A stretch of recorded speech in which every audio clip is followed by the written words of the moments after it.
Le tourisme tunisien semble retrouver des couleurs en 2018, ayant fait chou blanc depuis 2 ans suite aux attaques islamistes. Le secteur touristique est sorti dopé cette année, indiquent les chiffres officiels. Au 20 décembre 2017, le nombre de touristes étrangers ayant mis le cap sur le pays du jasmin a augmenté de 23% par rapport à 2016.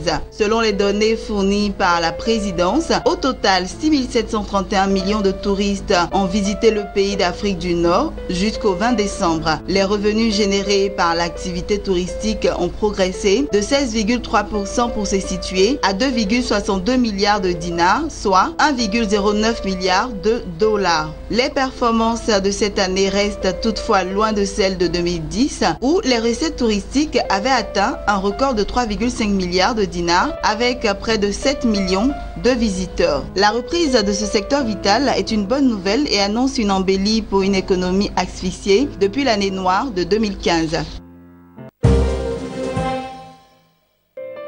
Le président angolais vient de signer un décret présidentiel pour autoriser un accord avec Crédit Agricole Corporate Investment de France pour une ligne de crédit de 500 millions de dollars dans le cadre de la continuité des lignes incluses dans le programme d'investissement public. L'accord cadre qui sera paraphé dans les prochains jours par le ministre des Finances vise à assurer la continuité et l'exécution de l'agenda gouvernemental en ce qui concerne les projets inscrits dans le programme d'investissement du Plan national de développement 2013-2017. Les différents compartiments de cet ambitieux programme nécessaire au développement économique et social du pays semblent importants aux yeux du nouveau président angolais. L'Angola, qui devrait passer à l'horizon 2020 dans la catégorie des pays à revenus intermédiaires, est l'un des pays les plus inégalitaires en Afrique.